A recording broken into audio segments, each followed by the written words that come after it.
welcome back. Today I'm throwing out something that may be a series. I'm just throwing the line out in the water and letting you tell me if you like it or not. But basically this is something that I wanted to do for those of you who are beginners to cooking. You feel like you've never been the best. You let cooking intimidate you. Basically these are going to be meals that are very accessible. Ingredients are very accessible. They don't take a lot of time, but they almost come out in like a gourmet fashion. It might be something that you would make for a group of people. The recipe I'm going to make today, I love making for when we have guests over. So this is going to be very basic, very straight to the point, and not overwhelming, but it's also going to look like maybe you spent a little bit more time on it. So we've got some nice grilled marinated chicken here, some roasted Yukon Gold potatoes, and also some crispy roasted bacon balsamic Brussels sprouts. Promise you, it's super easy, and I'm going to show you how to do it. I'm going to go ahead and start out with the chicken because this needs to be marinated for at least a half hour, between a half hour to an hour. It's very simple to make your own marinade, but I won't overwhelm you with that. If you know how to do it, you know how to do it. If you don't, then you don't. If you don't know how to make your own marinade, a lot of people don't realize that you can just go to the store and buy a pre-made vinaigrette, a pre-made oil-based salad dressing, and you can marinate your protein in that. So one really common one that I keep in my refrigerator is the Ken's Simply Italian Vinaigrette. A lot of people love Italian vinaigrette for their salad, and it works well as a marinade for chicken especially. And literally the only thing you have to do is come up with some chicken breasts. So I like buying whole chicken breasts, so the thicker chicken breasts that are boneless, and I actually slice them in half just because that allows them to cook a little bit more evenly. We like to do a little portion control and have leftovers, so it's just easier working with a thinner slice of chicken. You don't have to worry about if it's cooked all the way through. All of those things that I feel like run through a beginner's mind, especially when you're cooking chicken on stovetop. So all I've done is I have 4 to 6 chicken breasts in here, and I have just, like you all know me, I don't measure. I'd say I put about half a cup, a third a cup of the Italian vinaigrette in with the chicken. I also added some fresh cracked black pepper. You can add extra spices if you like. However, the pre-made vinaigrettes or pre-made dressings do have a lot of sodium in them, so keep that in mind. And I also added just a little bit of extra minced garlic. So this is going to go in the refrigerator to marinate for 30 minutes, and then we are going to start on our sides. So while your chicken is marinating, you definitely want to go ahead and start on your potatoes because they do have a little bit of a longer cook time. I have my oven preheated to 400, and for the potatoes, I like working with either a red or a Yukon Gold. They just have a really nice flavor. There's something a little bit more special about them than using a russet. You could use a russet or a white potato if that's all you had on hand, but again, when you go to a restaurant and you see roasted red potatoes on the menu, you know it's just like a given. You have to get them. They're good. So today I have Yukon Golds. That's just what I had in my pantry. They are a softer potato, so they have a little less cook time to them. All I'm going to do is add a drizzle of olive oil, some extra virgin olive oil. Again, I don't really measure. This is probably about close to a tablespoon, I would say. Then I have a pre-made seasoned mixture. So this is just what I like to add to mine. You can literally use whatever you have on hand. So what I have in here is about half a tablespoon of garlic powder, half a tablespoon of some dried parsley, half a tablespoon of ranch seasoning, and I just topped however much I had left in this little guy with some grated parm. Grated parm and the ranch seasoning, again, every time I make these, people are like, oh, what's in it? It's so good. And it's just the most basic, seasonings. I feel like everyone has these seasonings in their pantry. So I'm just gonna go ahead and add that in. And yeah, you're just gonna toss that around till everything is evenly coated, and pop on a baking sheet with parchment. And these are probably only going to need to bake for about 30 to 45 minutes. If you're cooking with a russet, then they might take a little longer, not by much, but I just always like to start ahead on my potatoes because even if they get done a little early, they hold heat very well. So you can just kind of have them hanging off to the side while your chicken and Brussels sprouts cook.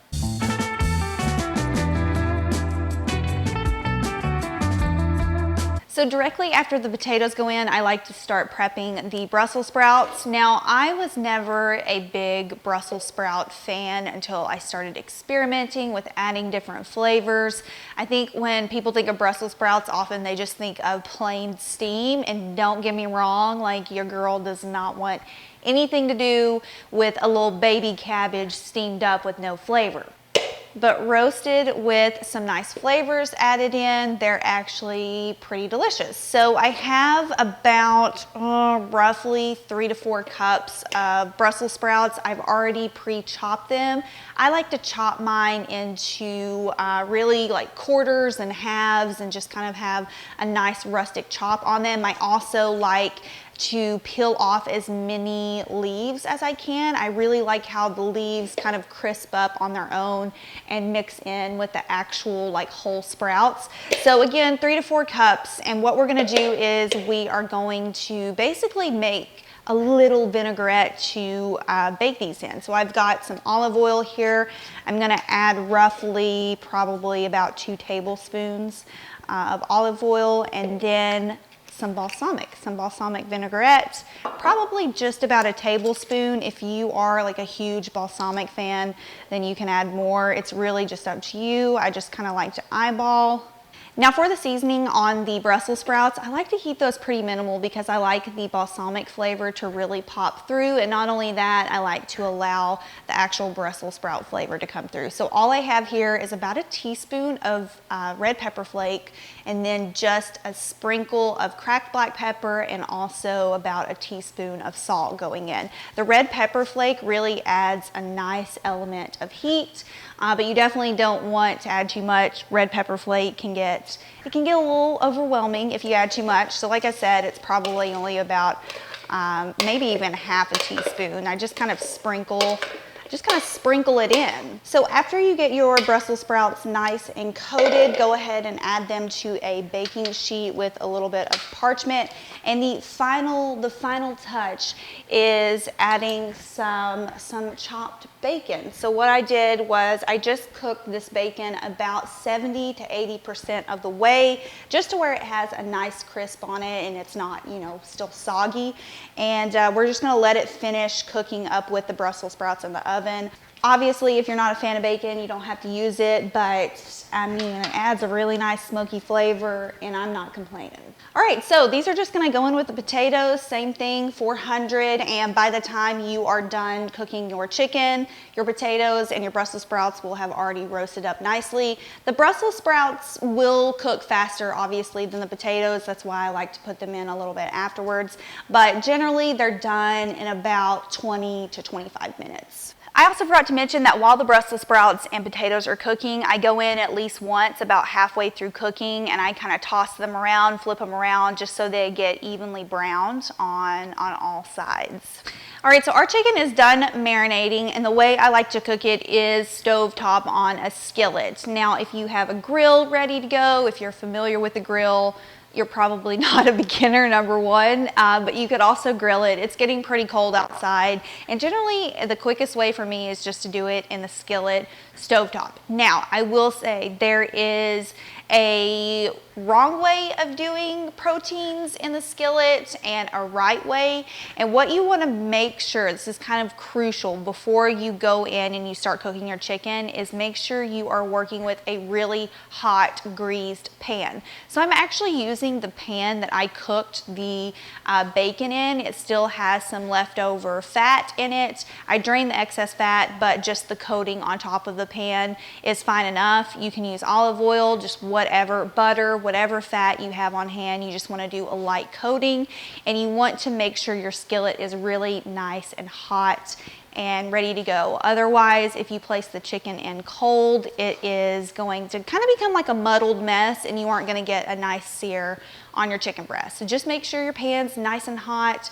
I cook this chicken on a medium-high heat, and since I sliced it in half, it generally cooks up, generally takes about 4 to 5 minutes per side. So about halfway cooking through your chicken, when you're almost ready to flip sides, you're gonna notice that the pan is probably starting to get a little dry since you are cooking on such high heat.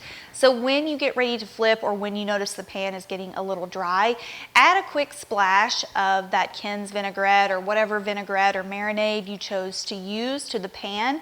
And what that's going to do during the final stages of cooking is it's actually going to create a really nice glaze for the chicken. So once the chicken is almost done and you just add a quick splash of that vinaigrette to the pan, it's going to glaze up really nicely and add this just final just touch of color, not only color but flavor to the chicken. All right, so everything is done. I just put the food on a nice platter. Never underestimate the presentation value of a good basic platter because it is a full mood, especially for photography. I just wanted to share something that you can create not only for yourself, but for a group of people that should take you max an hour, hour and a half at most if you count the marinade time. Pretty basic ingredients, and I really like that everything can be done in steps. You really need to like start out with a chicken and then move on to your potatoes and then finally your Brussels sprouts, and you don't have to, you know, throw everything all at once and keep like,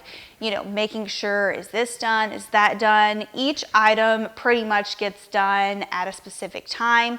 And yeah, it's a delicious meal. This is one of my favorites to make, especially throughout the week when I don't have a ton of time. So if you have any questions, leave them in the comments. Let me know if there is, or let me know if you like this series, like, you know, the If You Suck at Cooking series. Yeah, I have quite a few of these recipes. Just let me know if you enjoyed seeing it, and I will continue. But I hope you enjoyed overall, and I will see you in my next video. Bye.